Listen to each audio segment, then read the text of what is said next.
ग्रामीण भागातील खेळाडूंना प्रेरणा मिळावी यासाठी वेगवेगळ्या स्पर्धांचं आयोजन करणं गरजेचं आहे असं प्रतिपादन कोल्हापूर जिल्हा मध्यवर्ती बँकेचे संचालक राजेश पाटील यांनी केलं। करवीर तालुक्यातील भामटे इथं फुटबॉल स्पर्धेच्या बक्षीस वितरण प्रसंगी ते बोलत होते।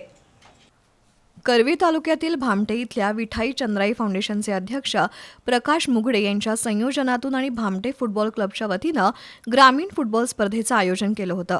या स्पर्धेचं बक्षीस वितरण जिल्हा बँकेचे संचालक राजेश पाटील आणि प्रकाश मुगडे यांच्या उपस्थितीत झालं। ग्रामीण भागातील तरुणांमध्ये मोठी ऊर्जा आणि कलागुण आहेत। या कलागुणांना आणि खेळाडूंना प्रेरणा मिळण्यासाठी अशा प्रकारच्या स्पर्धा होणं आवश्यक असल्याचं राजेश पाटील यांनी नमूद केलं। ग्रामीण भागातील खेळाडूंना विविध स्पर्धांच्या माध्यमातून व्यासपीठ निर्माण करून देणार असल्याचं त्यांनी सांगितलं।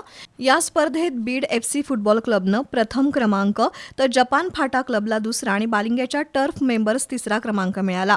तर आंबेवाडी FC उत्तेजनार्थ बक्षीस देण्यात आलं। या स्पर्धेत एकूण 37 संघ सहभागी झाले होते। यावेळी सरपंच मंगल पाटील, जिल्हा परिषदेचे माजी सदस्य सुभाष सातपुते, पंचायत समितीचे माजी सभापती अविनाश पाटील, श्रीपतराव दादा बँकेचे संचालक कृष्णा चाबूक, राष्ट्रवादीचे करवीर तालुका अध्यक्ष शिवाजी देसाई, चेतन पाटील, युवराज पाटील, विष्णू पाटील, कृष्णा पाटील, रमेश देसाई, गणपती देसाई यांच्यासह खेळाडू आणि ग्रामस्थ उपस्थित होते।